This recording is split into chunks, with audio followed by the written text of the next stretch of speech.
Hellblade tells the story of Senua, a Celtic warrior who suffers from severe psychotic mental illness, embarking on a journey deep into the terrors of Norse mythology where she has to confront her innermost fears. Her vision quest is terrifying, surreal, and presented with a harshness rarely seen in video games. But above all else, Hellblade is one of the most unique gaming experiences one can possibly imagine. Here's why. En par ved Freya reder, drömmar folk av morlig färd. Biv oss med inga änder i blodens kyss varje dag.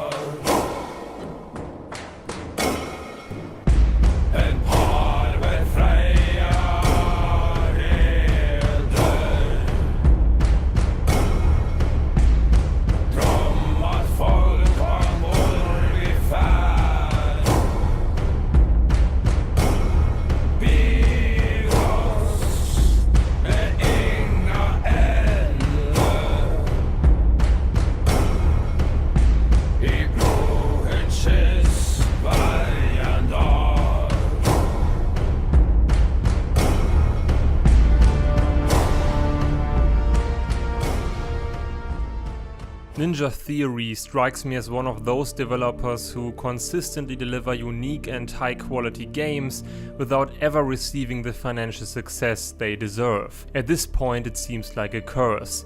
Heavenly Sword gets released for PS3 and most critics as well as players agree it's a fantastic game. Nonetheless, it struggles to generate profitable revenue for its developer. A few years later, Enslaved, Odyssey to the West hits the market. Again, critics react positively and a loyal fan base gathers around the title, preaching about the greatly written characters, beautiful art design and engaging story. I was one of them. Despite the fact that Enslaved contained a similar premise as The Last of Us, it failed to gain financial success, struggling to break the 500,000 copies sold margin. Ultimately, all hopes for a potential sequel died in Enslaved's unsatisfying sales numbers, while The Last of Us took the gaming world by storm only 3 years later. In both games, two uneven characters develop a loving bond over the course of a dangerous journey across the post-apocalyptic United States despite their initial differences. Likewise, the art design revolving around a world reclaimed by nature is an element the games share. Even Ninja Theory's collaboration with Capcom in the form of Devil May Cry was regarded as a financial regression in direct comparison to the sales of previous games in the franchise. Having played Ninja Theory's latest artistic endeavour, Hellblade: Senua's Sacrifice, I doubt this trend is going to change, no matter how much I want them to succeed. I wish Hellblade finally turns the tide and grants the financial profit they always deserved. Given Hellblade's odd subject matter, this probably won't be the case, which is a shame. Hellblade isn't perfect, neither were Heavenly Sword or Enslaved, but yet again Hellblade bears testimony to a game developer who never shies away from untested waters. Hellblade is flawed, but above all else it's special and a game worth your time, because it attempts to implement topics rarely discussed in video games. Hell, any type of media. As a player, you are forced to enter a haunted mind, an unfamiliar and terrifying place, the bizarre realities of mental illness. The development of Hellblade is well documented thanks to Ninja Theory's constant output of detailed making-of videos, which were surprisingly transparent. They not only included their development highs, but also their development lows, admitting freely when a mistake forced them back to the drawing board. Game development is messy, and Ninja Theory didn't conceal throwbacks like their first draft of the underlying combat system, which had to be completely overworked. Whatever they changed, it worked. judging by the final product. It definitely speaks for the honesty of a developer when even missteps throughout the development period are presented to the fanbase. In fact, the regular insights into every possible facet of the production cycle, including the earliest prototypes, was one reason why Hellblade became more and more appealing to me, apart from the phenomenal art direction, heavily influenced by Celtic lore and Norse mythology in general. What I found most striking was the idea of a schizophrenic, mentally unstable protagonist whose inner struggles could influence the gameplay experience in unexpected ways. Senua's inner demons are the center of Hellblade and main driving force behind the story. This power to destroy you. They won't stop me. I can still feel it. Whatever's left of him, they will never let him go. I'm not gonna let him rot here! You're the one rotting here. Leave me alone. You will die here. No! And all your suffering will have been for nothing! Shut up! Her inner turmoil and the way in which the developers decided to visualize said turmoil is what makes Hellblade so undeniably unique. It's impressive how the protagonist's crumbling mind affected my own perception of the reality that was presented to me. Rarely have I suffered and emphasized with a virtual video game character on such an intimate level, which leads me to one of Hellblade's main flaws, or as I am about to argue, strengths. What I'm about to praise could be another person's most vocal criticism. It boils down to this. No!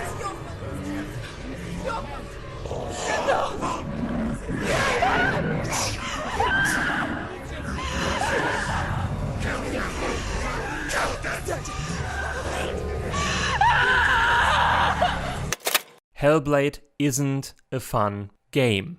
Far from it.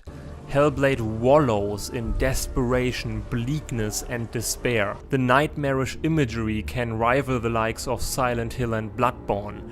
Witnessing the decaying sanity of a person isn't a pleasant experience and makes for a depressing and oftentimes disturbing atmosphere that the player has to endure at any given moment. I adore that about Hellblade. However, admittedly, I tend to be drawn towards bleak, melancholy worlds where hope, if at all present, can only be detected by means of a magnifying glass. One of my favorite game series is the Soulsborne franchise, and one of my favorite novels of all time is Cormac McCarthy's The Road, turned into one of my favorite movies under the same name. What all of these works have in common is a decaying, hostile world that gives plenty of reason to indulge in an overwhelming sensation of melancholy. Hellblade features such an atmosphere. Playing Hellblade can feel outright exhausting. And that's fine, because Hellblade doesn't want to be a fun experience. It wants to tell a grim story of loss, pain, and the fight against your darkest fears. If you don't fancy stories of that type, and I know quite a lot of people who don't for comprehensible reasons, then Hellblade isn't for you. Having said that, I disagree with the notion that games always have to be a fun experience. By saying that, I'm not trying to justify unnecessarily frustrating and annoying gameplay mechanics. Hellblade is a game, after all, and should provide satisfying gameplay, which for the most part it does. What I mean by saying Hellblade isn't a fun game is that Senua's inner pain is ever present and depicted in such a gruesome and relentless way over an 8-hour time span that it's almost impossible to distance yourself from her struggle. Senua has to bear immense suffering, and the player suffers with her. Hellblade's core gameplay can be broken down into two major components: combat encounters and environmental puzzles. The puzzle sections make up the lion's share of the game. If you are familiar with the environmental puzzles from The Witness, you should have a fairly good idea of Hellblade's puzzle solving. You have to identify rune symbols in the surrounding environment, which are revealed by finding the right perspective or kindling torches whose light casts the shape on a wall. The reason why puzzles of this type are so abundantly featured in Hellblade is directly attached to Senua's mental illness. The developers incorporated the descriptions of people who experienced severe forms of psychosis into their game. Knowing that definitely adds a new layer to Hellblade's puzzles. The way in which psychotic people perceive the world can take many forms and is something most of us can hardly grasp. You are forced to identify patterns in the world you normally wouldn't recognize and simply blend out. This merging of gameplay mechanics and narrative is exactly what most games fail to achieve. In fact, when it comes to the depiction of psychotic patterns, Hellblade convinced me that video games are the go-to medium for such a Herculean task. So the overall idea of Hellblade's puzzles is absolutely brilliant. The gameplay execution, on the other hand, ranges from tedious to fantastic. Sometimes the symbols are so incredibly easy to find that one can barely speak of a puzzle, and sometimes you walk around the level knowing exactly what you have to do, but detecting the actual symbol in the environment can be a pain in the ass. Especially the first few rune hunts make clear that there's nothing challenging about matching symbols. At least the game offers some support in form of a built-in version of the kids game Hot or Cold. Whenever you are near the symbol, the game lets you know about it by filling the screen with the rune you are so desperately searching for. In spite of that, finding the symbol can still eat up a considerable amount of time. However, the sometimes too easy, sometimes too tedious puzzles become more and more refined and complex the longer you play. The game begins to add portals and illusions which can reveal hidden pathways and alter the level structure. As simple as the basic puzzle mechanic may be, when it gets combined with portals, section where you literally have to jump between different time periods or escape from terrifying embodiments of Senua's tortured mind, the initial limitation gains a new level of engagement and complexity. The creativity and variety increases remarkably once you reach the manifold representations of psychosis the developers choose to translate into their game. Navigating your way through a level full of frightening creatures in almost complete darkness and escaping a beast that draws its energy from the all-encompassing darkness in a claustrophobic tunnel system, to name just a few of them. Hellblade is one of those rare games where the introduced gameplay mechanics may start off as too limited, but get consistently better throughout the course of the game. The combat system as well as the puzzle sections become more engaging and memorable the longer you play, which leads me to Hellblade's second component, the combat system. The sword fighting in Hellblade is, hands down, one of the most satisfying and energetic combat systems I've ever played. Just like the puzzle component of the game, the combat system appears too limited and simplistic at first glance, until the combat encounters unfold their full potential once all enemy types and attack patterns are brought into place. The camera is tightly focused on Senua and equips fights with an uncomfortable intensity. As far as your repertoire of movements is concerned, you have a fast strike, heavy strike, melee attack, dodge, block, jump attack, and slow motion mode at your disposal. The dodge is used to avoid enemy attacks and keep an overview over the battlefield.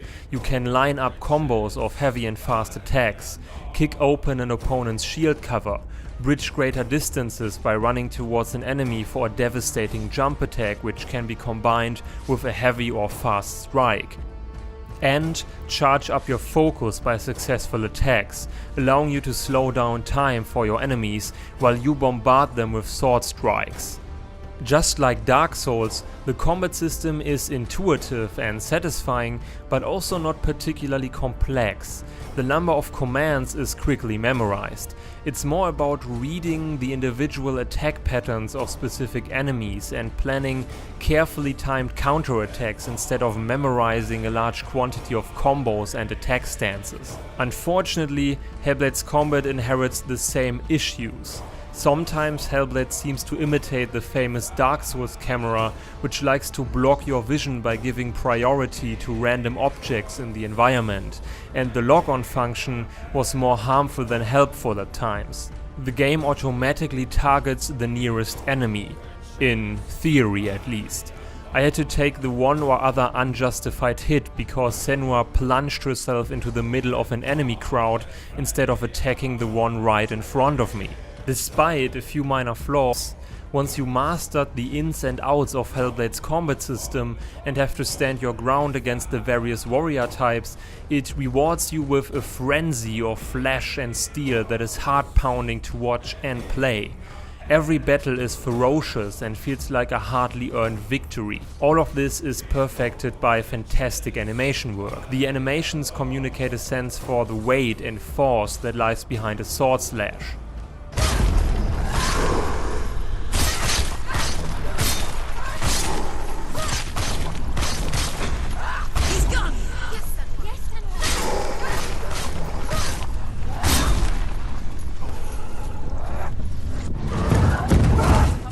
It's also worth mentioning that Hellblade pretty much defies all modern video game conventions in regard to tutorial sections and collectible madness. For once I got to play a linear, character-driven game that doesn't give a shit about minimaps, objective markers, HUDs, accessible tutorials, RPG elements, and a couple of hundred customization options. There's nothing inherently bad about character customization and collectibles. What bothers me is the fact that such elements are crammed in games where they absolutely don't belong, in order to justify replayability and the price tag. Do what's best for the story you are trying to tell. Even the sparse support the game gives you in terms of learning the gameplay mechanics are connected to the storytelling.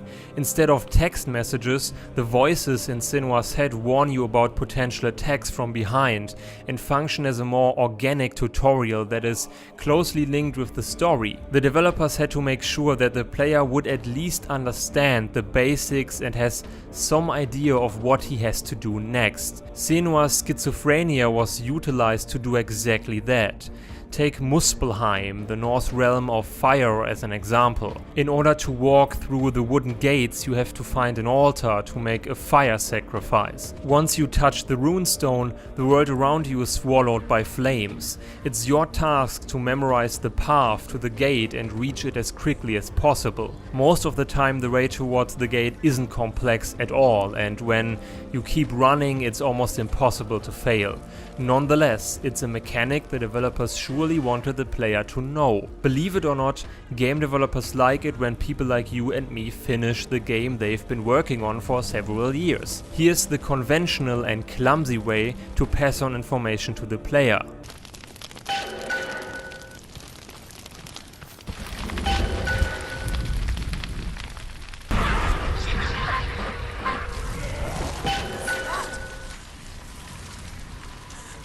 Instead, they decided to make use of Senua's mental condition as a more elegant and unique way of feeding information to the player by letting the voices take the job of immersion-breaking text boxes. It's too far. She'll never find it. She'll never make her way back. She needs to remember the way back. What happens when she finds it? Everything will burn. Concentrate on where you're going. She needs to remember the path. Everything will burn, then how will she find the way back? She won't. She won't be able to tell. For all its glory, Hellblade contains one big fat lie that hovers over an otherwise fantastic game. Because Hellblade does so many things differently as your usual mass market game, it's a challenging game by nature, which, as I should have made clear by now, is what makes Hellblade so incredibly unique. In my opinion, it improves the game more than it hurts it. All the more disappointing is the realization that the threat of permadeath is exactly that, and nothing more, an empty threat. Every time you die, the rod on Senua's arm will grow until it reaches her head, infects her mind, and forces you to start from the beginning. I know permadeath is a polarizing mechanic, and more likely than not, many of you hold the opinion that it simply goes too far. That's fine. I, however, would have loved this threat to be real. Why? Because I played Hellblade in one sitting, the entire 8 hours without a break. I was so invested in Senua as a character that I couldn't bear the thought of pausing the narrative and continue the next day. I felt the need to stay with her until the bitter end. The fear of failing along the way fueled my anxiety and fear and resulted in one of the most memorable and intense gaming experiences I ever had. Apparently you can die 70 times without hitting the promised permadeath. Maybe there actually is a permadeath, but if it takes 100 deaths to reach the point of no return, then it doesn't matter anyway. I'm so glad that I actually believed my journey could be over after a couple of deaths. I died 12 times and had to live with the constant fear the next failure could be my last. I was lucky. Everyone who knows about this empty threat beforehand won't have the same experience, which is a great pity. Hellblade achieved what only a handful of games, or any kind of art for that matter, achieve in a person's lifetime. Hellblade opened my eyes for a world and the hardships of people I knew little to nothing about. Hellblade isn't just a game for me, it's a game changer. I think going forward it will have a positive effect on the rest of my life, as strange as it sounds given the dark and unnerving atmosphere of the game. I know I sound like an unreasonable, infatuated teenager gushing over his first girlfriend. However, I don't see the value in concealing my serious, initial and honest perception of Hellblade. The last games that managed to affect me on such an intimate and profound level were The Last of Us, Bloodborne and The Witcher Wild Hunt. Just like Hellblade, they are forever burned into my memory due to the exceptional, unique experience they gave me. I'm aware that the following statement will be met with a substantial amount of skepticism, but I truly believe Ninja Theory created their most important game yet, which ultimately should be regarded as a defining moment for video game storytelling. If a game like Hellblade can present a complex topic like a mental illness in such a tangible and emotional way, it seems like we've just scratched the surface of the narrative potential in video games. Big words, words that at a future point in time could turn out to be overly optimistic. For now, however, this is exactly how I feel. Hellblade confronted me with a level of discomfort and fear that at the end of the day, for all its dark corners and grotesque beasts, uplifted me instead of dragging me down. I shared Senua's pain, fear, hope, anger, sadness, every step of the way. There's no greater compliment I could make to a game developer. Hellblade reminds us that the hardest battles are fought in our minds.